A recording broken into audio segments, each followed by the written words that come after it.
Hello students, NEET का exam आने वाला है और आप भी सोच रहे हैं कि इस आखिरी मंथ में क्या पढ़ें। तो ये वीडियो आपके लिए काफ़ी इम्पोर्टेंट होने वाला है। इस वीडियो को आप एंड तक देखिएगा। और अक्सर बच्चे पूरे साल तो अच्छी तैयारी करते हैं, लेकिन आखिरी के मंथ में सही से अपनी रूटीन ना बना के, सही से स्टडी ना करके अपना रिज़ल्ट जो है वो उतना अच्छा वो परफॉर्म नहीं कर पाते। तो इसलिए इस वीडियो को आप एंड तक देखिए और यहाँ पे आपको कुछ टिप्स बताई जाएंगी, कुछ चीज़ें बताई जाएंगी जो आपके रैंक को बूस्ट करने में, आपके स्कोर्स को बढ़ाने में काफ़ी हेल्प करेंगी। तो इस वीडियो को आप एंड तक ज़रूर देखिए। और आपने अगर अभी तक हमारा चैनल सब्सक्राइब नहीं किया है तो चैनल को ज़रूर सब्सक्राइब कर लीजिए, और वीडियो अच्छी लगी तो वीडियो को ज़रूर लाइक कीजिएगा और ज़्यादा से ज़्यादा लोग को ये वीडियो शेयर कीजिए। तो हम लोग स्टार्ट करते हैं कि अब जैसा कि 3 मई को नीट का एग्ज़ाम है, तो लास्ट के कुछ ही डेज़ बचे हैं और इन डेज़ में, इन दिनों में आपको किस तरह से तैयारी करनी है वो आपको हम इस वीडियो में बताने वाले हैं। तो चलिए शुरू करते हैं। तो सबसे पहले यहाँ पे जो हम लोग को फोकस करना है, ठीक है, तो जैसा कि आपके लास्ट के 30 डेज़ हैं, ठीक, तो ये 30 डेज़ जो होते हैं ये रैंक डिसाइडिंग टाइम होते हैं। यानी इन 30 डेज़ में जो आपकी प्रिपरेशन की जो स्ट्रेटजी है वही डिसाइड करती है कि आपकी रैंक क्या होगी, आप कितना अच्छा स्कोर कर पाएंगे। तो आपको फोकस करना होता है इन 30 डेज़ पे। या अब अगर आप देखें तो आपके पास अप्रॉक्सीमेटली 27 डेज़ के अराउंड बचे हुए हैं। तो इन 27 दिनों में आप जो कुछ भी पढ़ेंगे वही डिसाइड करेगा कि आपकी रैंक या आपका स्कोर क्या होने वाला है और किस तरह से आपको डिफरेंट सब्जेक्ट्स को कवर करना है। अगर आपने सारे सब्जेक्ट कवर कर लिए हैं तो उनको किस तरह से रिवाइज करना है, किस तरह से प्रैक्टिस करनी है, इस सब का आपके पास एक प्रॉपर शेड्यूल होना चाहिए। तो सबसे पहले यहाँ पे जो बात आती है, smart study greater than hard study. यानी स्मार्ट स्टडी जो होती है, ठीक है, ये ज़्यादा आपके लिए इम्पॉर्टेंट है ना। ज़रूरी नहीं है कि आपके दिन में 16 घंटे या 18 घंटे पढ़ाई करें, ठीक है, पूरे टाइम पढ़ाई करते रहें। आपको स्मार्ट स्टडी करनी है, यानी प्रॉपर शेड्यूल के अकॉर्डिंग आपको काम करना है।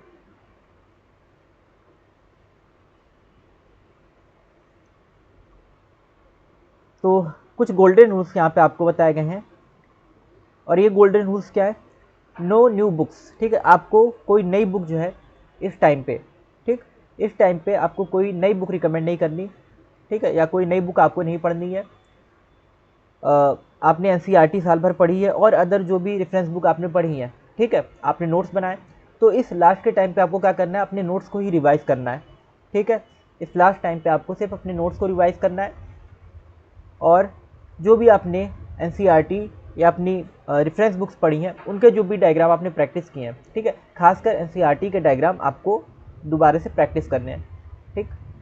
ओनली रिवीजन, ठीक है, आपको रिवीजन पे ज़्यादा से ज़्यादा फोकस करना है ताकि जितनी चीज़ें आपने कवर कर ली है वो चीज़ें अगर एग्ज़ाम में आए तो वो आपसे गलत ना हो, ठीक है। तो रिवीजन पे ज़्यादा से ज़्यादा फोकस करना है। ज़्यादातर स्टूडेंट जो है वो इस टाइम तक, यानी लास्ट मंथ तक पूरा का पूरा सिलेबस कवर कर चुके होते हैं, ठीक है। तो अगर आपने पूरा का पूरा सिलेबस कवर कर लिया है नीट का, तो आपको सिर्फ अब रिवीजन ही करना है, इसलिए आपको रिवीजन पे आप ज़्यादा फोकस कीजिए। मॉक टेस्ट, आपको मॉक टेस्ट की प्रैक्टिस करनी है, ठीक है। थर्ड पॉइंट आपका क्या है? मॉक टेस्ट, यानी आपको मॉक टेस्ट जो है लगाते रहना है। जो भी ये कुछ वीक्स बचे हैं, फर्स्ट वीक, सेकंड वीक, ये लास्ट मंथ में, तो इनमें आपको मॉक टेस्ट लगाने हैं, जिससे कि आपका नीट के एग्ज़ाम से पहले अगर आप फुल मॉक टेस्ट लगा लेंगे, ठीक है, तो आप नीट में फिर आपको किसी तरह की हेसिटेशन नहीं होगी, किसी तरह की एंजाइटी या किसी तरह की परेशानी नहीं होगी, ठीक है, और किसी तरह का फियर नहीं रहेगा आपको। नीट का एग्ज़ाम में जब आप जाएंगे एग्ज़ाम देने, तो वहाँ पे फुल पेपर देख के आपको किसी भी तरह की घबराहट या टेंशन नहीं होने वाली, ठीक है। तो आप मॉक टेस्ट की ज़रूर प्रैक्टिस कर लीजिए, यानी जो फुल टेस्ट होता है उसको अच्छे से प्रिपेयर कर लीजिए। तो आपको क्या क्या करना है? कुछ गोल्डन रूल्स, या आप एक नोटबुक और पेन लेके बैठिए और उसमें ये सारे रूल्स लिख लीजिए कि आपको न्यू बुक्स, कोई नई बुक इस्तेमाल नहीं करनी, रिवीजन पे ज़्यादा से ज़्यादा फोकस करना है, और मॉक टेस्ट की आपको प्रैक्टिस करनी है। नेक्स्ट देखते हैं हमारे पास क्या पॉइंट है। वीकली स्ट्रैटेजी, ठीक है, आपकी एक वीकली स्ट्रैटेजी होनी चाहिए। हर एक वीक के लिए आपकी अलग अलग स्ट्रैटेजी जो है कि किस वीक में आपको किस तरह से आगे बढ़ना है, स्टेप बाय स्टेप, ये आपके पास प्रॉपर प्लान होना चाहिए, और यहाँ पे आपको वो प्रॉपर प्लान आपको दिया गया है, ठीक है। आगे की स्लाइड्स में आपके लिए वो प्लान हम लेके आए हैं, जिससे कि आपका ये क्लियर होगा कि आपको किस तरह से हर एक वीक में अपनी स्टडी करनी है, अपनी तैयारी करनी है। ठीक है, तो वीकली स्ट्रेटजी आपकी क्या रहने वाली है। जैसे मंडे को आपको क्या करना है, फुल सिलेबस रिवीजन। ठीक है, वीक का जो मंडे होता है, फर्स्ट डे होता है, उसमें आपको पूरे का पूरा सिलेबस का रिवीजन एक लगाना है। फुल सिलेबस रिवीजन एक दिन में करना लगभग इम्पॉसिबल होता है। ठीक है, तो इसलिए आपको क्या करना है, बहुत ज़्यादा जो इंपॉर्टेंट पॉइंट्स हैं, जिससे आपने 1 स्टार 2 स्टार या मोस्ट इंपॉर्टेंट पॉइंट्स लिखा हुआ है, उसका आप जरूर रिवीजन करिए। ठीक है, तो मंडे, ट्यूसडे, वेडनेसडे, ठीक है, जो मोस्ट इंपॉर्टेंट पॉइंट्स हैं आपकी बायोलॉजी में, फिजिक्स, केमिस्ट्री, ठीक है, इंपॉर्टेंट फार्मूलेज हैं, इंपॉर्टेंट पॉइंट्स हैं, इंपॉर्टेंट रिएक्शंस हैं, ठीक है, उन सब चीज़ों को आपको रिवाइज करना है। थर्सडे, फ्राइडे, ठीक है, थर्सडे और फ्राइडे को आपको मॉक टेस्ट की प्रैक्टिस करनी है। ठीक है, थर्सडे और फ्राइडे को आपको फुल टेस्ट लगाने हैं। और सैटरडे को आपको रिवीजन करना है और फिर एनालाइज करना है, यानी पूरे सिलेबस का एक बार जो आपने मॉक टेस्ट लगाया, ठीक है, तो जो मॉक टेस्ट लगाया उसको आप रिवाइज कीजिए कि उसमें क्या क्या चीज़ें सही हुई और क्या क्या चीज़ें गलत हुई, इसको भी एनालाइज कीजिए। और जो चीज़ें गलत हुई हैं उनको फिर उनका करेक्शन कीजिए, उसको फिर से रिवाइज कीजिए। तो ये आपको प्रॉपर जो आपकी वीकली स्ट्रेटेजी रहने वाली है इस तरह से होगी कि मंडे फर्स्ट 3 डेज़ में आपको पूरे का पूरा सिलेबस का रिवीजन करना है। लास्ट 2 डेज़ में आपको, या कह सकते हैं सेकंड हाफ के 2 डेज़, थर्सडे और फ्राइडे को आपको क्वेश्चंस प्रैक्टिस करनी है, मॉक टेस्ट लगाने हैं। और सैटरडे को आपको रिवाइज और एनालाइज करना है। संडे भी आप इंक्लूड कर सकते हैं। तो सैटरडे संडे आप मॉक टेस्ट या आपने जो भी फुल सिलेबस रिवीजन किया उसको, जो भी रिवाइज किया उसको एक बार फिर से रिवाइज कर लीजिए या उसको एनालाइज कर लीजिए। ठीक है, कि आपसे क्या गलती हुई है और किस तरह से आप उसको बेटर कर सकते हैं।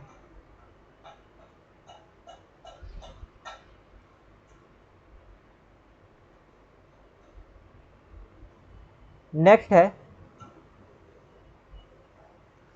वीक 1 और 2, यानी वीक 1 और 2 में आपको क्या करना है ना, यानी फर्स्ट और सेकंड वीक में आपको क्या करना है वो यहाँ पे आपको बताया गया है।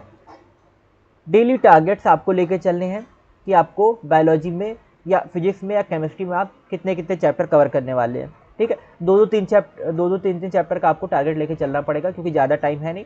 जो मोस्ट इंपॉर्टेंट चैप्टर्स हैं, ठीक है, हमारी एक अलग से एक लेक्चर सीरीज़ है, उसमें हमने मोस्ट इंपॉर्टेंट आपको बताया हुआ है चैप्टर्स के बारे में, और 1 शॉट वीडियोज़ भी पड़ी हुई हैं। ठीक है, तो जो मोस्ट इंपॉर्टेंट बायोलॉजी के चैप्टर्स हैं उसकी 1 शॉट वीडियोज़ भी अवेलेबल है।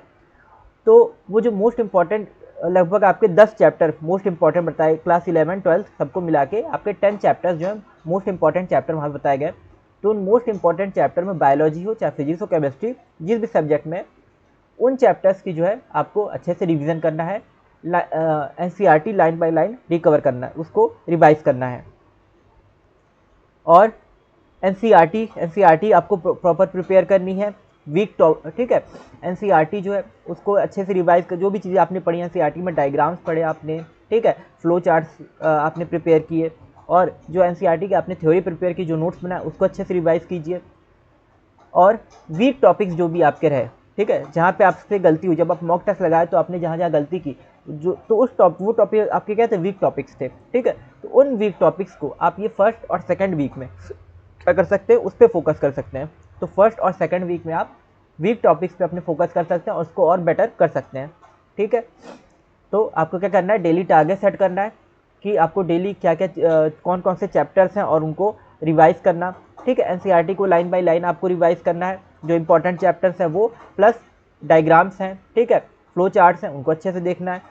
और जो वीक टॉपिक्स आपके रहे आपको उसको एक बार रिवाइज करना है, ताकि वो आपके और अच्छे हो जाए और बेटर हो जाए। और जो लोग भी वीडियो को देख रहे हैं जल्दी से जल्दी वीडियो को लाइक कर दीजिए और ज़्यादा से ज़्यादा लोग को ये वीडियो शेयर कीजिए, जिससे जो लोग भी हमारे साथ जुड़े हुए हैं, ठीक है, या ये वीडियो देख रहे हैं, उनको ज़्यादा से ज़्यादा इस वीडियो की नॉलेज मिल सके और किस तरह से अपना नीट का एग्ज़ाम आपको क्रैक करना है, तो उसकी आपको बेटर इन्फॉर्मेशन मिल सके। इसलिए इसको वीडियो को ज़्यादा से ज़्यादा लाइक कीजिए और ज़्यादा से ज़्यादा लोग को शेयर कीजिए। तो वीक 3 की अब हम लोग बात कर रहे हैं। फर्स्ट और सेकंड वीक हो गया, फर्स्ट और सेकंड वीक में आपको प्रॉपर रिवीजन करना है। ठीक है, थर्ड वीक जो है इसमें आपको मॉक टेस्ट लगाने हैं। थर्ड वीक में क्या करना है, मॉक टेस्ट लगाने हैं, यानी जो आपका सिलेबस है उसके जो भी क्वेश्चंस वगैरह है उनकी प्रैक्टिस आप कर सकते हैं। और फुल सिलेबस ना, मॉक टेस्ट का मतलब क्या, फुल सिलेबस यहाँ पे आपका जो मॉक टेस्ट होता है वो आपको लगाना है। इससे क्या होगा कि आपकी नीट एग्ज़ाम का जो भी क्वेश्चन पेपर आने वाला है उसके लिए आप प्रिपेयर हो जाएंगे। ठीक है। तो नीट एग्ज़ाम का जो आपका क्वेश्चन पेपर आने वाला है उसके लिए आप प्रिपेयर हो जाएंगे और अच्छे से नीट एग्ज़ाम में परफॉर्म कर पाएंगे। इससे आपकी जो एक टाइम मेंटेनेंस या जो कहते हैं, ठीक है, कि आपको टाइम किस तरह से एडजस्टमेंट करना है, टाइम किस तरह से, या टाइम मैनेजमेंट जो कहा जाता है, तो टाइम मैनेजमेंट की भी आपको प्रैक्टिस हो जाएगी ना, कि आप किस तरह से टाइम मैनेज कर सकते हैं एग्जाम में, किस तरह से ईजी क्वेश्चंस को प्रॉपर टाइम दे सकते हैं, और जो टफ क्वेश्चन है, जो हार्ड क्वेश्चन उनको आप किस तरह से प्रॉपर टाइम दे सकते हैं, और हर एक क्वेश्चन किस तरह से अटैम्प्ट कर सकते हैं। तो ये सब तभी हो पाएगा जब आप मॉक टेस्ट अटैम्प्ट करेंगे। तो ज़्यादा से ज़्यादा मॉक टेस्ट लगाइए, जिससे क्या होगा कि आप नीट एग्जाम में जो है ज़्यादा क्वेश्चन अटैम्प्ट कर पाएंगे, ठीक है। इससे आपको एक टाइम का भी अंदाज़ा लगेगा कि बायोलॉजी कितने टाइम में आपको करनी है, फिजिक्स, केमिस्ट्री, ये सब कितने कितने टाइम में करनी है। बायोलॉजी जो है थ्योरेटिकल होता है, ठीक है। तो इसको आप जितना जल्दी टाइम में कर दें तो आपको केमिस्ट्री और फिजिक्स के लिए उतना ज़्यादा टाइम मिल जाएगा। केमिस्ट्री का भी हाफ पोर्शन जो होता है वो भी थ्योरेटिकल होता है, ठीक है। तो आपको ज़्यादा से ज़्यादा, क्योंकि कैलकुलेशंस वगैरह में आपको टाइम लगता है, ठीक है। तो बायोलॉजी और केमिस्ट्री का कुछ पोर्शन आप जितना जल्दी कर लेंगे तो आपको उतना ही टाइम मिल जाएगा फिजिक्स के न्यूमेरिकल्स वगैरह लगाने के लिए, केमिस्ट्री के न्यूमेरिकल्स वगैरह लगाने के लिए, ठीक है। तो मॉक टेस्ट जरूर प्रिपेयर कीजिए, और हमारे इस चैनल पे मॉक टेस्ट भी हम लोग लेके आने वाले हैं, ठीक है। मॉक टेस्ट आपके लिए लेके आएंगे, वन शॉट भी लेके आ रहे हैं, इंपॉर्टेंट चैप्टर के मॉक टेस्ट भी लेके आएंगे, तो उससे आपकी बहुत अच्छी प्रैक्टिस हो जाएगी। तो इसलिए हमारे चैनल पे आप अभी तक अगर चैनल को सब्सक्राइब नहीं किया तो चैनल को सब्सक्राइब कर लीजिए, टेलीग्राम चैनल को भी जरूर ज्वाइन कर लीजिए, ठीक है। जैद सर बायोलॉजी क्लासेस नाम से यूट्यूब चैनल है, टेलीग्राम चैनल भी है, उसको भी ज्वाइन कर लीजिए। वहाँ पे आपको इंपॉर्टेंट चैप्टर के नोट्स प्रोवाइड किए जाएंगे, ठीक। इसके बाद क्या है, मिस्टेक्स आपको देखनी है, सिमुलेट एग्जाम हॉल, और एक और चीज़ है यहाँ पे सिमुलेट एग्जाम हॉल, ठीक है, वो भी आपको देखनी है। अच्छा, इस सिमुलेट एग्जाम हॉल का मतलब क्या है ना, कि आपको प्रॉपर जब भी आप मॉक टेस्ट लगाएंगे, ठीक है, तो प्रॉपर उसको बैठ के और कॉपी पेन एक साइड लेके, ठीक है, रफ पेपर लेके, पेन लेके, तब आप मॉक टेस्ट लगाने बैठेंगे, और प्रॉपर उसको 3 घंटे जो उसकी ड्यूरेशन है, ठीक है, तो पूरी प्रॉपर उसकी ड्यूरेशन आप देंगे ना, बीच में कहीं ब्रेक नहीं लेंगे, प्रॉपर उसको पूरा टाइम देंगे मॉक टेस्ट को, और जिस तरह से मतलब एग्ज़ाम हॉल में होता है ना उसी तरह से आपको करना है, ठीक। 3 घंटे का आपको टाइमर लगा लेना है, मॉक टेस्ट स्टार्ट कर लेना है, और पूरा जो 3 घंटे का टाइम है उस दौरान आपको कोई दूसरा काम नहीं करना है, पूरा का पूरा पेपर पे फोकस करना है। तो एक तरह से एग्ज़ाम हॉल वाला जो इन्वायरमेंट होता है वो आपको अपने घर पे या आप जहाँ पे भी है वहाँ पे आपको क्रिएट करना है, अपने रूम पे एग्ज़ाम हॉल वाला जो है पूरा इन्वायरमेंट क्रिएट करना है। इसके अलावा क्या है, रिव्यू मिस्टेक्स, जो भी आपसे गलतियाँ हो रही हैं, ठीक है, उसको आपको देखना है। एक आप एरर नोटबुक बना सकते हैं, एक क्या कर सकते हैं, एक नोटबुक बना सकते हैं, उसमें आप अपनी गलतियाँ लिख सकते हैं कि हमसे इस जगह पे ये गलतियाँ हो रही हैं, ठीक है, और या इसको हमने गलत समझा इस चीज़ को, तो उसको आप करेक्ट करके भी वहाँ पे लिख दीजिए, ठीक है। एरर नोटबुक बनाइए, उसको वहाँ पे करेक्ट करके भी लिख दीजिए। तो एग्ज़ाम से पहले अगर आप उन चीज़ों का रिवीजन करेंगे तो आपकी जो भी मिसअंडरस्टैंडिंग, मिसकॉन्सेप्ट बने हुए हैं वो सब क्लियर हो जाएंगे, ठीक है, और आप एग्ज़ाम में अच्छा स्कोर कर पाएंगे। तो अपनी मिस्टेक्स को आप रिव्यू कीजिए कि आपने कहाँ कहाँ गलती की और किस तरह से उसको बेटर कर सकते हैं, उस पर आप ध्यान दीजिए, ठीक। तो थर्ड वीक में आपको क्या करना है, मॉक टेस्ट, यानी आपको थर्ड वीक में जो है क्वेश्चंस की प्रैक्टिस करनी है, एग्ज़ाम हॉल के जैसा एक इन्वायरमेंट बना के प्रॉपर, ठीक है, उस तरह से फिर मॉक टेस्ट लगाना है, और जो भी आपसे गलती हो रही है तो मॉक टेस्ट के बाद उसको आपको क्या करना है, एक बार रिवाइज करना है, जो भी आपकी मिस्टेक्स हैं उसको फिर आपको करेक्ट करना है। तो हमारा फर्स्ट, सेकेंड और थर्ड वीक हो गया। नेक्स्ट हम लोग बढ़ते हैं वीक 4, ठीक है, लगभग वीक 4 या वीक 5 लास्ट वीक होते हैं। तो इसमें आपको क्या करना है, क्विक रिवीजन एक करना है, ठीक है, क्विक रिवीजन करना है पूरे सिलेबस का। फिर से वही चीज़ आपको करनी है कि जो भी मोस्ट इंपॉर्टेंट चीज़ें हैं उनका आपको रिवीजन कर लेना है, ठीक है। जो भी टेबल्स हैं, डायग्राम्स हैं, चार्ट्स हैं, फ्लो चार्ट्स हैं, जो भी चीज़ें आपने बना रखी हैं ऐसी कि जिसको तुरंत रिवाइज किया जा सके, और जो इंपॉर्टेंट है उसको आपको तुरंत रिवाइज करना है, ठीक है। Focus on weak topics, weak topic पे आपको फोकस करना है। 1 मिनट बस।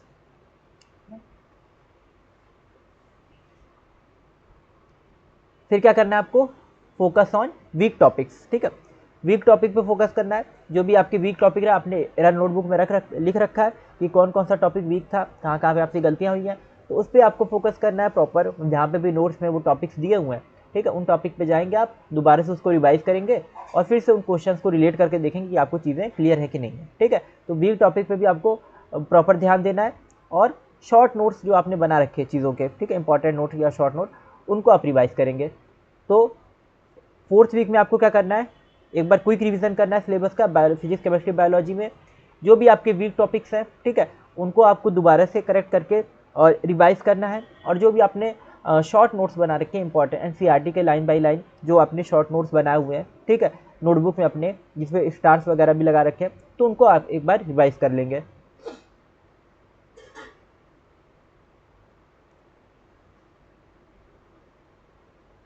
फिर इसके बाद क्या आता है आपका बायोलॉजी स्ट्रेटेजी, ठीक है, कि बायोलॉजी के लिए आपकी क्या स्ट्रेटेजी, सारी वीक की स्ट्रेटेजी हो गई कि वीक फर्स्ट में आपको क्या करना है, ठीक है, इंपॉर्टेंट चैप्टर्स रिवाइज करने हैं वीक फर्स्ट सेकंड में, वीक थर्ड और फोर्थ में आपको क्या करना है, मॉक टेस्ट वगैरह लगाने हैं और क्विक रिवीजन करना है। अब आती है बात कि बायोलॉजी में प्रॉपर अगर आप सिर्फ बायोलॉजी की बात करें तो बायोलॉजी में आप क्या करेंगे, हाँ? एक मिनट बस, ठीक है। तो बायोलॉजी में आप क्या करेंगे, एनसीईआरटी, ठीक है, जो एनसीईआरटी है ना, तो एनसीईआरटी को हम लोग बाइबिल बोलते हैं नीट के लिए, ठीक है, और पर्टिकुलर बायोलॉजी के लिए, क्योंकि बायोलॉजी से लाइन बाय लाइन क्वेश्चन जो है एनसीईआरटी से पूछे जाते हैं एग्जाम में। तो एनसीईआरटी जो है ना, आपको उसको बुक को अच्छे से जो है लाइन बाय लाइन उसको कवर करना है, ठीक है। आपने नोटबुक में कुछ इंपॉर्टेंट पॉइंट्स एनसीईआरटी के लिखे हुए होंगे, तो उसको आपको रिवाइज करना है। इसके बाद फोकस ऑन डायग्राम्स को प्रॉपर बना के उसको अच्छे से, ठीक, तो यही रहता है कि आप बना के उसको प्रैक्टिस करें, ठीक है। फिर भी अगर बुक से डायरेक्ट रिवाइज कर रहे हैं तो एक बार रिवाइज कर लीजिए, उसके लेबलिंग पे, उसके नेमिंग पे आप ध्यान देंगे, ठीक है, उसमें क्या नेम कहाँ पे लिखा हुआ है, तो डायग्राम पे आप फोकस करेंगे, जहाँ पे जो नेम लिखा हुआ है उसकी लेबलिंग है उस पर आप ध्यान देंगे। रिवाइज कीवर्ड्स, ठीक है, कीवर्ड्स आपको रिवाइज करने हैं ना। कीवर्ड्स मतलब कुछ टर्म्स जिससे रिलेटेड कुछ डेफिनेशंस होती हैं ना, तो उन कीवर्ड्स पे, जैसे फर्टिलाइजेशन हो गया, ठीक है, जैसे डबल फर्टिलाइजेशन हो गया, या जैसे आपका हो गया गैमेटोजेनेसिस हो गया, ठीक है। तो ये जो कीवर्ड्स होते हैं इन पे आपको फोकस करना है कि ये कीवर्ड्स क्या है, इनकी डेफिनेशन क्या है, इनको एक बार प्रॉपर आपको रिवाइज करना है, ठीक है। हर चैप्टर में जो भी कीवर्ड्स दिए हुए हैं ना, जेनेटिक्स में जैसे दिए हुए हैं कीवर्ड्स, ठीक है, लॉ ऑफ, ये दे रखा है लॉ ऑफ डोमिनेंस का, वो तो डेफिनेशन हो गई। एक और आप ले सकते हैं, एलिल दिया होगा, जीन दिया होगा, ठीक है, तो इसको आपको रिवाइज करना है ना। कीवर्ड्स, हर चैप्टर के कीवर्ड्स जो हैं, जो बेसिक कॉन्सेप्ट्स हैं, वो क्लियर करने हैं, और उसका मतलब क्या है सही से वो चीज़ समझनी है। जो भी चीज़, अगर कहीं भी कोई प्रॉब्लम होती है तो हमारी हर चैप्टर के रिगार्डिंग जो वीडियो पड़ी हुई है यूट्यूब पे, ठीक है, हमारे चैनल जय सर बायोलॉजी क्लासेस पे, तो उसको आप देख सकते हैं। उसमें हर एक कीवर्ड्स, हर एक डायग्राम, सब चीज़ें अच्छे से एक्सप्लेन की गई, बताई गई हैं, ठीक। तो उससे आपकी जो एक्स्ट्रा एफर्ट है वो काफ़ी कम हो जाएगा अगर आप उन वीडियोज़ को देखेंगे तो। इसके बाद क्या है, प्रैक्टिस PYQs ना, प्रीवियस ईयर क्वेश्चंस की आपको प्रैक्टिस करनी है, ठीक। तो बायोलॉजी में जब आप मॉक टेस्ट लगाएंगे तो आपकी प्रीवियस ईयर क्वेश्चन भी, उसकी भी प्रैक्टिस होगी, ठीक है। तो साथ ही साथ प्रीवियस ईयर क्वेश्चंस की अगर आपके पास बुक है, ठीक है, तो उससे भी आप क्वेश्चंस की प्रैक्टिस कीजिए। तो ये आपकी बायोलॉजी की स्ट्रेटेजी रहनी चाहिए कि आपको क्या करना है, NCERT line by line cover करनी है, डायग्राम पे ज़्यादा फोकस करना है, क्योंकि डायग्राम भी नेमिंग लेबलिंग वाले पूछे जाते हैं, कीवर्ड्स रिवाइज करने हैं, और प्रीवियस ईयर क्वेश्चंस की प्रैक्टिस करनी है।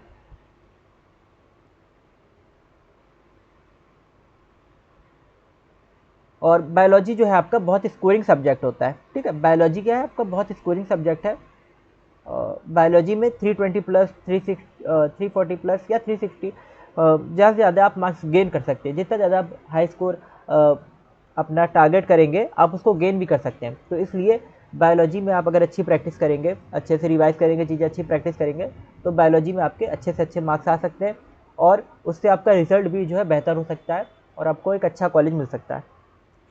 केमिस्ट्री स्ट्रेटेजी, केमिस्ट्री की क्या स्ट्रेटेजी रहनी चाहिए, तो केमिस्ट्री में आपको क्या करना है, इनऑर्गेनिक, ठीक है, इनऑर्गेनिक में NCERT line by line cover करनी है। इनऑर्गेनिक में ज़्यादातर क्वेश्चन आपके एनसीईआरटी से, ठीक है, एनसीईआरटी के लाइन से ही आते हैं ना, तो इनऑर्गेनिक में आपको एनसीईआरटी की लाइन्स अच्छे से प्रिपेयर करनी है। ऑर्गेनिक केमिस्ट्री में रिएक्शंस आपको प्रिपेयर करनी है, क्योंकि रिएक्शंस के मैकेनिज्म वगैरह आते हैं, रिएक्शंस के बारे में पूछा जाता है, तो रिएक्शंस आप अच्छे से कवर करेंगे।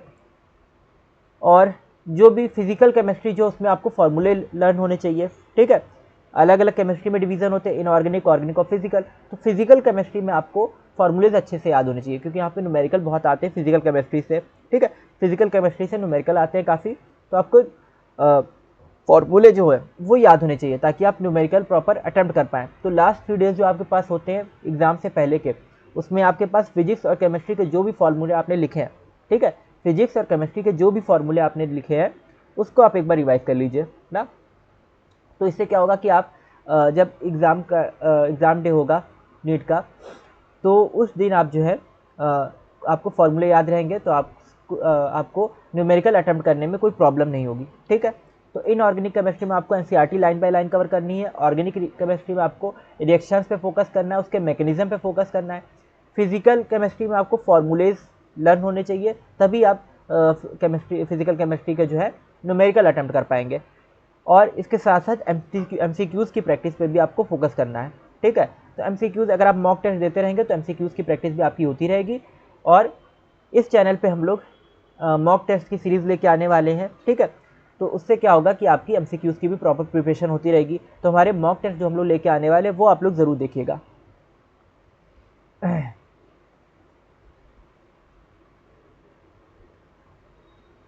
फिर है फिजिक्स की स्ट्रेटेजी।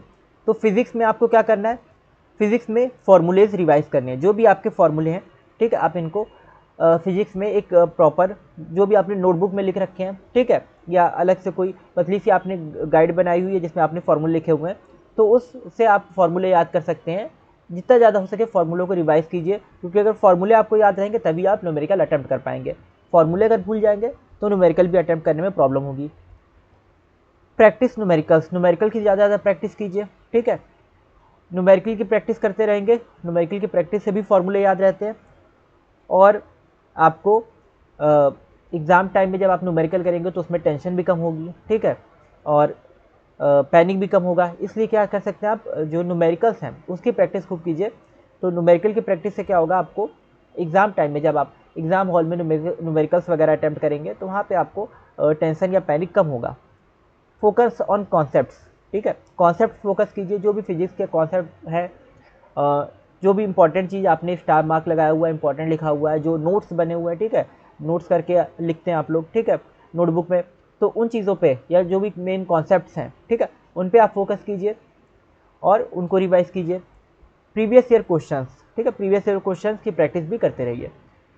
तो प्रीवियस ईयर को की जो भी क्वेश्चंस आते हैं, ठीक है, एग्जाम्स में आते हैं, तो उसमें से ज़्यादा जो क्वेश्चन जो होते हैं वो प्रीवियस ईयर क्वेश्चन बेस्ड ही क्वेश्चन होते हैं, यानी उसी से रिलेटेड क्वेश्चन पूछे जाते हैं। ठीक है, तो ज़्यादातर क्वेश्चन आपके कैसे रहते हैं, जो पिछले साल जो क्वेश्चन आए उन्हीं से रिलेटेड, उन्हीं टॉपिक से रिलेटेड क्वेश्चन अगली बार भी एग्जाम में आ जाते हैं। तो इसलिए प्रीवियस ईयर क्वेश्चन की काफ़ी प्रैक्टिस कीजिए, क्योंकि कभी कभी तो सेम क्वेश्चन रिपीट हो जाता है लैंग्वेज चेंज करके, या कभी कभी क्या होता है कि उसी टॉपिक से कोई दूसरा क्वेश्चन पूछ लिया जाता है। ठीक है, तो जो भी क्वेश्चन प्रीवियस ईयर क्वेश्चन हैं उनको आप अच्छे से प्रैक्टिस कीजिए, और वो जिस टॉपिक से रिलेटेड है उस टॉपिक को भी अच्छे से आप रिवाइज कीजिए, ताकि उस टॉपिक से अगर कोई और क्वेश्चन आए तो वो आप अटेम्प्ट कर पाएँ। तो ये आपकी फिजिक्स की, बायोलॉजी, केमिस्ट्री और फिजिक्स की स्ट्रेटेजी है। ठीक है,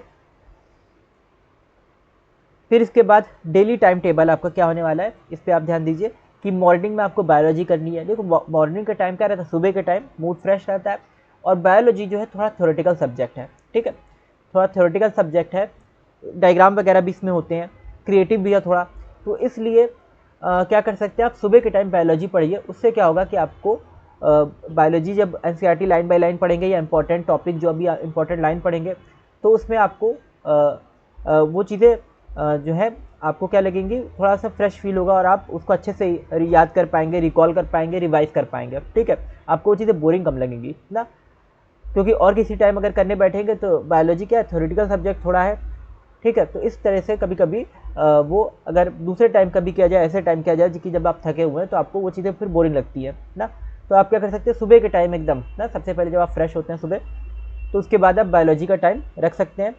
तो सुबह के टाइम जब आप बायोलॉजी पढ़ेंगे ना, एक फ्रेश एनवायरनमेंट होता है, सुबह का टाइम होता है, एनर्जी होती है आपके अंदर, तो आप बायोलॉजी जो है उसको अच्छे से रीड कर पाएंगे। उसमें जो भी कॉन्सेप्ट्स हैं, उसके जो भी डायग्राम्स वगैरह हैं, ठीक है, तो वो चीज़ें आप अच्छे से रिवाइज कर पाएंगे, रिकॉल कर पाएंगे। आफ्टरनून टाइम में आप फिजिक्स रख सकते हैं। दोपहर के टाइम थोड़ी सी लेजीनेस होती है ना, तो खुद को एक्टिव रखने के लिए, दोपहर के टाइम भी खुद को एक्टिव रखने के लिए आप फिजिक्स रीड कर सकते हैं, क्योंकि जो आपका शेड्यूल होता है, ठीक है, तो वो शेड्यूल जो होता है सुबह या दोपहर का, तो एग्ज़ाम में जो होता है क्या, एग्ज़ाम में क्या है कि एग्ज़ाम में उस टाइम पे, क्योंकि अगर दोपहर का एग्ज़ाम है तो एग्ज़ाम में उस टाइम पे जो है लेजीनेस नहीं होनी चाहिए, इसलिए आप क्या कर सकते हैं कि फिजिक्स को दोपहर में रख सकते हैं। तो इससे क्या होगा कि आप फिजिक्स के न्यूमेरिकल जब दोपहर में लगाएंगे, आफ्टरनून में लगाएंगे, तो उससे क्या होगा कि आपको लेजीनेस कम लगेगी, आपको नींद कम आएगी, ठीक है, और आप जो है अच्छे से फिजिक्स के न्यूमेरिकल वगैरह भी अटैम्प्ट कर पाएंगे, और आपका एक ध्यान जो है, ठीक है, वो लेजीनेस से थोड़ा सा हट जाएगा ना।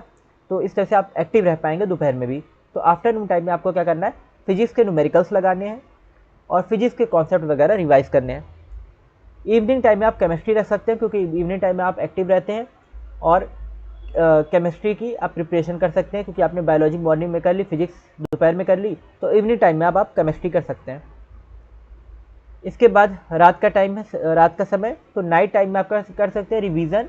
जो भी आपने दिन भर में पढ़ा उसको रिवाइज कीजिए, ठीक है, जो भी इंपॉर्टेंट टॉपिक आपने दिन भर में कवर किए, क्योंकि आपको कुछ नया नहीं पढ़ना है ये लास्ट टाइम में। अब क्या करना है, पुराने इंपॉर्टेंट टॉपिक्स आपको कवर करने हैं, तो उसको आप जो भी आपने दिन भर में पढ़ा रात में उसको एक बार रिवाइज कर लीजिए, और प्रीवियस ईयर क्वेश्चंस वगैरह अगर कुछ हैं तो उनकी भी प्रैक्टिस कर लीजिए, बायोलॉजी फिजिक्स केमिस्ट्री से रिलेटेड।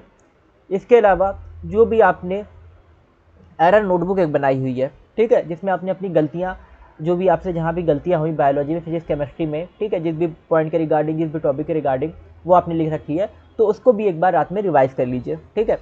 तो नाइट में आपको, रात के समय आपको क्या क्या रिवीजन करना है, ठीक है, रात के समय आपको दिन भर जो आपने पढ़ा, ठीक है, रिवाइज किया अपना सिलेबस, उसको एक बार रिवाइज कर लीजिए फिर से, ठीक है, क्योंकि जो चीज़ें 24 घंटे के अंदर आप रिवाइज करते हैं वो आपके मेमोरी काफ़ी टाइम तक बनी रहती है, ठीक है। जो भी चीज़ आप 24 घंटे के अंदर रिवाइज कर लेंगे वो आपकी मेमोरी में काफ़ी टाइम तक बनी रहेगी ना। तो इसलिए आपको क्या करना है कि जो भी आपने दिन भर में पढ़ा उसको आप एक बार रात में सोने से पहले रिवाइज जरूर कर लीजिए, प्रीवियस ईयर क्वेश्चंस की प्रैक्टिस कर लीजिए, ठीक है। और प्रीवियस ईयर क्वेश्चंस की प्रैक्टिस से क्या होगा कि कॉन्सेप्ट आपके मजबूत होते हैं, स्ट्रांग होते हैं, ठीक है, और आपकी अंडरस्टैंडिंग अच्छी हो जाती है ना। इसके अलावा जो आपने एरर नोटबुक बनाई है उसको आप क्या कर सकते हैं, एरर नोटबुक को, ठीक है, उसको आप रिवाइज कर सकते हैं और अपनी गलतियों को सुधार सकते हैं, करेक्ट कर सकते हैं, ठीक है, क्योंकि बहुत से मार्क्स आपके आपके आपकी जो गलतियां हो रही हैं उसी को करेक्शन करने से आप बहुत ज़्यादा मार्क्स स्कोर कर सकते हैं, ठीक है। तो इतना क्लियर होगा आई होप। और जो भी लोग इस वीडियो को देख रहे हैं वीडियो को लाइक ज़रूर कीजिए। और अब हम लोग देखते हैं इसके बाद कि कौन कौन सी मिस्टेक्स हमको अवॉइड करनी है, कौन कौन सी मिस्टेक्स एग्जाम में जो अभी ये जो हमारा लास्ट मंथ चल रहा है, ठीक है, इसमें हमें कौन कौन सी मिस्टेक नहीं करनी है, क्योंकि बहुत गिने चुने दिन अब बचे हुए हैं, ठीक है।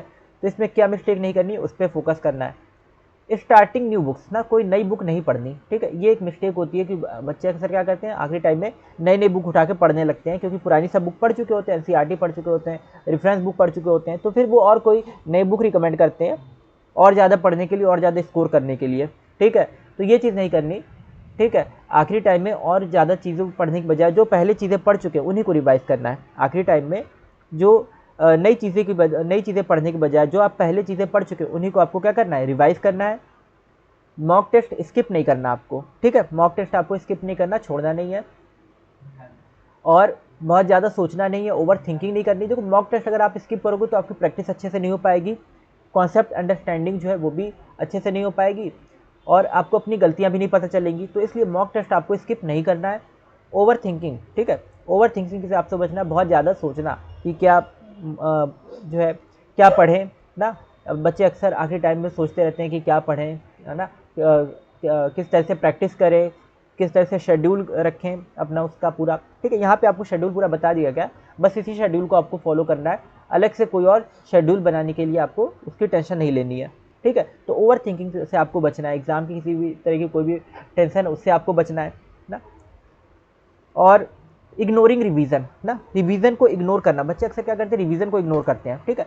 तो ऐसा नहीं करना, लास्ट टाइम पे भी आपको रिवीजन को इग्नोर नहीं करना है, ठीक है। प्रॉपर रिवीजन करते रहना है पूरे सिलेबस का, डे बाय डे आपको पूरे सिलेबस का रिवीजन करते रहना है, प्लस मॉक टेस्ट लगाने, उनमें जो गलतियाँ हो रही है उसको भी आपको रिवाइज करना है, ठीक है। तो हर एक चीज़ को रिवाइज एनालाइज करते हुए आपको चलना है। तो क्या क्या मिस्टेक्स हैं जो आपको अवॉइड करनी है और जिससे आप अच्छी रैंक ला सकते हैं, ठीक है। लास्ट टाइम है इसलिए आप कोई नई बुक ना पढ़िए, एनसीईआरटी जो आपने पढ़ी उसी को आप रिवाइज कीजिए। एनसीईआरटी के डायग्राम लाइन बाय लाइन जो भी आपने नोटबुक में इंपॉर्टेंट पॉइंट्स लिख रखे हैं उसको आप रिवाइज कीजिए। मॉक टेस्ट को स्किप मत कीजिए, मॉक टेस्ट को मत छोड़िए। ज़्यादा सोचने से आपको बचना है, ठीक है, ओवर थिंकिंग आपको नहीं करनी। और इग्नोरिंग रिवीजन ना, यानी आपको रिवीजन को इग्नोर नहीं करना, प्रॉपर रिवीजन करना है।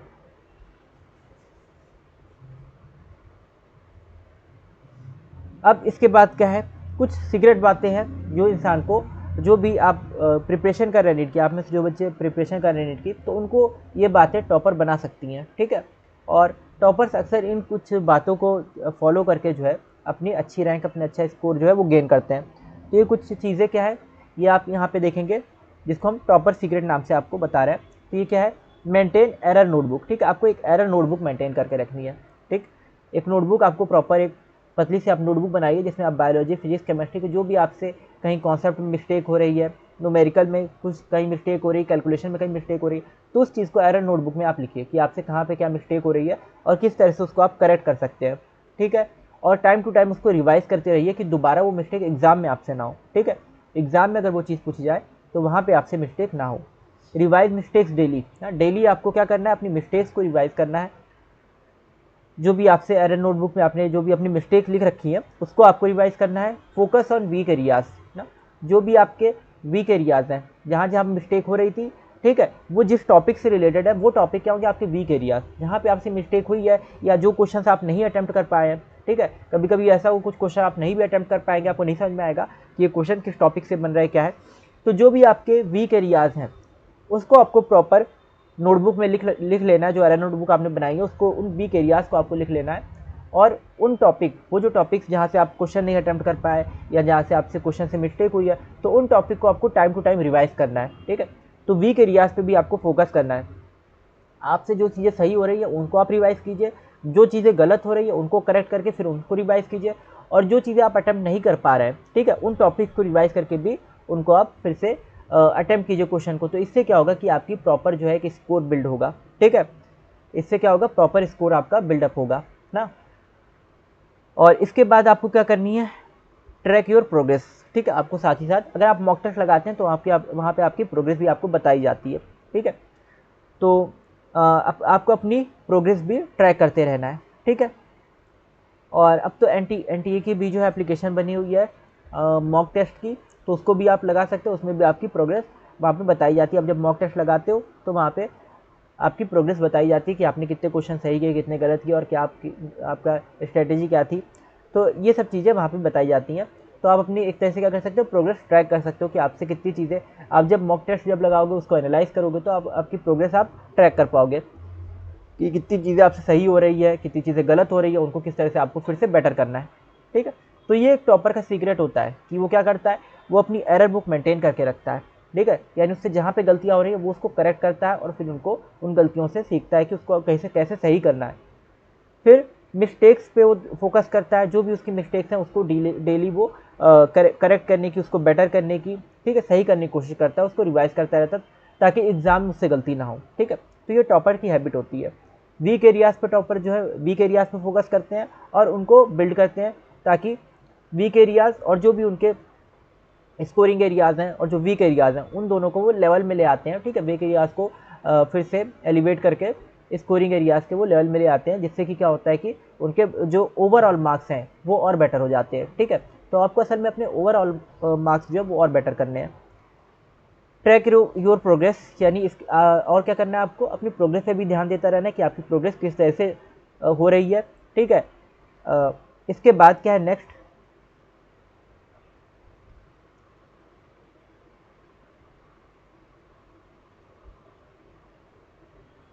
Final 3 days. ठीक है, लास्ट के 3 दिन, जब आपके पास लास्ट के 3 दिन बचे, ठीक है, 4 हफ्ते जब कंप्लीट हो जाएंगे, ठीक है, 4 डेज हो जाएंगे, तो लास्ट के 3 दिन जब आप 4 वीक्स जब हो जाएंगे तो उसके बाद लास्ट के 3 डेज जो आपके पास बचेंगे, ठीक है, तो उन 3 दिनों में आपके पास क्या करना है, आपको शॉर्ट नोट्स, ठीक है, शॉर्ट नोट प्रिपेयर करने हैं। और उन जो भी शॉर्ट नोट आपने या पहले से प्रिपेयर कर रखे हैं, ठीक है, क्योंकि अब इतना टाइम नहीं होगा कि आप प्रिपेयर करें, आपके पास जो नोट्स प्रिपेयर थे ना, जिस पे आपने मोस्ट इंपॉर्टेंट या 2 स्टार 3 स्टार आपने जिस पे लगा रखे हैं, ठीक है, मोस्ट इंपॉर्टेंट लिख रखा है, तो या जिसको हाईलाइट आपने किया हुआ है, ठीक है, उसको आप रिवाइज करेंगे। तो आखिरी के 3 दिन में आपको क्या करना है कि जो भी आपकी बहुत ज़्यादा इंपॉर्टेंट चीज़ें आपको उसको रिवाइज करना है, फॉर्मूले को रिवाइज करना है, जो भी फॉर्मूले हैं, डायग्राम्स हैं, ठीक है, उनको आपको रिवाइज करना है, जो भी आपसे एरर हुई थी उसको आपको करेक्ट करना है और उसको रिवाइज करना है। ठीक है, तो इन सारी चीज़ों को आपको रिवीजन पे आपको बेसिकली ज़्यादा फोकस देना आखिरी के 3 दिन में। ठीक है, कुछ भी नया नहीं पढ़ना है और जो है पूरा पूरा सिलेबस कवर करने की कोशिश नहीं करनी है कि पूरा सिलेबस जो है डिटेल से आप पढ़ने लगे, ये भी नहीं करना है। सिर्फ इम्पॉर्टेंट चीज़ें, मोस्ट इम्पॉर्टेंट चीज़ें और डायग्राम, चार्ट्स, फॉर्मूले, इन सब पे आपको फोकस करना है, ठीक है। कोई नया टॉपिक नहीं पढ़ना, क्योंकि नए टॉपिक में आपका जो है माइंड बहुत ज़्यादा वेस्ट हो जाएगा, उसमें फिर टाइम भी वेस्ट होगा, तो आपको पैनिक भी होगा, टेंशन भी होगी, ठीक है। तो उसको क्या करना है, नया टॉपिक आपको कोई नहीं पढ़ना है। स्लीप वेल ईच नाइट, ठीक है। हर रात क्या करना है, पूरी नींद लेनी है। आखिरी के 3 दिनों में एक प्रॉपर स्लीपिंग हैबिट आपको बनानी है, ठीक है, कि आपकी स्लीप डिस्टर्ब नहीं होनी चाहिए, ताकि माइंड जितना ज़्यादा आपका रेस्ट में रहेगा, जितना ज़्यादा जो है एक्टिव रहेगा, ठीक है। अगर आप प्रॉपर स्लीप लेते हैं ना, 6-7 घंटे की आप प्रॉपर स्लीप लेते हैं, तो आपका माइंड जो है वो प्रॉपर एक्टिव रहेगा और आप एग्ज़ाम में भी अच्छे से अटेम्प्ट कर पाएंगे क्वेश्चंस। और आपको शांत रहना है और पॉजिटिव रहना है, ठीक है। Stay calm and B positive, ठीक है। तो आपको काम रहना है और पॉजिटिव रहना है, ठीक। यानी जब एग्ज़ाम आने वाला हो तो बहुत ज़्यादा एग्ज़ाम की टेंशन नहीं लेनी कि एग्ज़ाम में क्या होगा, कैसे होगा, या आपने कितना सिलेबस कवर किया। अब कभी कभी बच्चे टेंशन लेने लगते हैं कि इतना सिलेबस हुआ, इतना नहीं हो पाया, ठीक है, और ये वाले क्वेश्चन नहीं हो पाते, या ऐसे कोई भी टेंशन अगर आपके अंदर है तो वो आप निकाल देंगे। कोई भी निगेटिविटी, कोई भी टेंशन है, ठीक है, तो आपको क्या रहना है, stay calm and B positive. तो ये लास्ट के 3 दिन में आपको कुछ चीज़ें अपनानी है। आपको रिवीजन करना है इंपॉर्टेंट चीज़ों का, फॉर्मूलोज का, डायग्राम का, ठीक है। और नए टॉपिक जो है वो अवॉइड करने हैं, वो आपको नहीं पढ़ने। पुरानी जितनी भी चीज़ें वही रिवाइज करनी है। प्रॉपर आपको स्लीप लेनी है, रेस्ट लेना है प्रॉपर, यानी आपका माइंड एक्टिव है और शांति से जो है पॉजिटिवनेस के साथ, ठीक है, आपको क्या करना है, एक पॉजिटिविटी के साथ आपको अपना एग्ज़ाम जो है उसमें एग्ज़ाम हॉल में जाना और एग्ज़ाम को अटेम्प्ट करना है, ठीक है।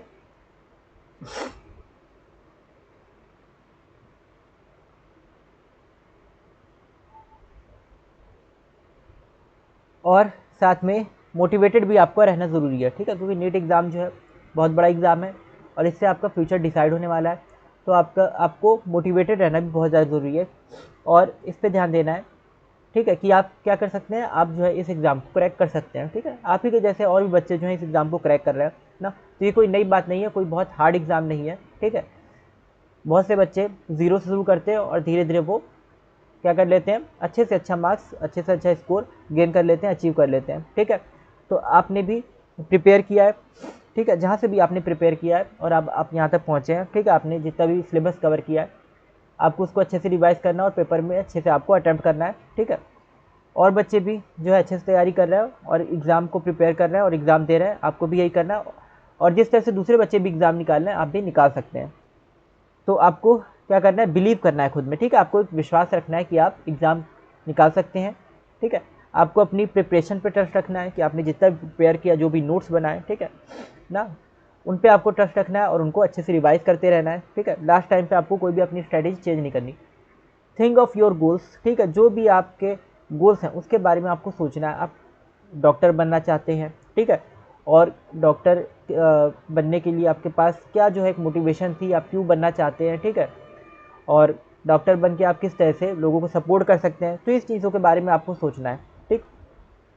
और जो भी आपकी स्ट्रेटेजी है लास्ट मंथ की, उस पर आपको फोकस करना है, ठीक है। लास्ट मंथ की स्ट्रेटेजी, जो आपके गोल्स हैं, वीकली गोल्स हैं, वीकली स्ट्रेटेजी है, ठीक है, सब्जेक्ट्स के से रिलेटेड स्ट्रेटेजी है, आपकी डेली जो हैबिट है, ठीक है, डेली टाइम टेबल है, इन सब चीज़ पे आपको फोकस करना है। और जो भी आपका मार्क्स एक आपने सेट कर रखा है, ठीक है, कि आपको इतने मार्क्स अटेन वो करने हैं, अचीव करने हैं, ठीक है, तो जितने मार्क्स आपको अचीव करने जो आपने सोच रखा है, तो उसके बारे में आपको अच्छे से वो चीज़ आपके माइंड में होनी चाहिए और उसके बारे में आपको सोचना है कि हाँ उतने मार्क्स या उससे ज़्यादा मार्क्स आपको कवर कर जो है गेन करने हैं और अपने बेस्ट इफर्ट आपको देना है, ठीक है। तो एक पूरी पॉजिटिविटी के साथ ना, काम होके, एक्टिव होके, पूरी पॉजिटिविटी के साथ आपको नीट का जो है पेपर अटैम्प्ट करना है और डेफिनेटली आपका नीट का पेपर अच्छा होने वाला है। तो इसलिए आप अच्छे से प्रिपेयर कीजिए, ठीक। तो आपको खुद पे बिलीव करना है और जो भी आपने प्रिपरेशन आप कर रहे हैं, ठीक है, हमारे वीडियोस देख रहे हैं, लेक्चर्स देख रहे हैं, वन शॉट देख रहे हैं, मॉक टेस्ट, अभी हम लोग मॉक टेस्ट भी लेकर आएंगे, वो लगा रहे हैं, तो उस पर आपको बिलीव करना है और अपने गोल पे प्रॉपर ध्यान देना है कि आप ये क्यों कर रहे हैं, ठीक है। आप जो एग्ज़ाम देने वाले हैं इससे आपका फ्यूचर डिसाइड होने वाला है। आप डॉक्टर बनने के लिए एग्ज़ाम दे रहे हैं, ठीक है, और डॉक्टर बनने के अलावा आपको किस तरह से अपनी कम्युनिटी का सपोर्ट करना है ना, अपने पेरेंट्स के ड्रीम को किस तरह से फुलफ़िल करना है, तो ये सारी चीज़ें जो हैं, ठीक है, आपको अपने माइंड में रखनी है और अपना बेस्ट इफ़र्ट आपको देना है, जितना अच्छा आप इफ़र्ट लगा सकते हैं, जितना ईमानदारी से, ऑनेस्टी के साथ ना, कहा जाता है honesty is the best policy, ठीक है।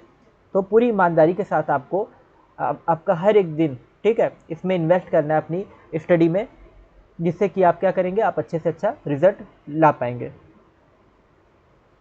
ठीक है, तो इस पूरे वीडियो में हमने देखा कि किस तरह से हम लोग लास्ट 30 डेज़ में जो है, ठीक, अपनी स्ट्रेटजी को प्लान करके अपनी जो है रिवीजन के या डेली जो टाइम टेबल है उसको प्लान करके ना हम लोग अच्छे से अच्छा स्कोर जो है एग्ज़ाम में ला सकते हैं। ठीक है, तो अगर ये वीडियो आपको अच्छा लगा हो तो वीडियो को आप लाइक ज़रूर कीजिए और इस वीडियो को ज़्यादा से ज़्यादा लोगों को शेयर कीजिए। और हमारे चैनल को अगर आपने अभी तक सब्सक्राइब नहीं किया तो चैनल को सब्सक्राइब जरूर कर लीजिए। ठीक है, और टेलीग्राम चैनल भी बना हुआ है हमारा, उस पर आपको नोट्स प्रोवाइड किए जाते हैं हर चैप्टर के, तो टेलीग्राम चैनल भी जरूर ज्वाइन कर लीजिएगा। और थैंक यू फॉर वॉचिंग, मिलते हैं अगली वीडियो में।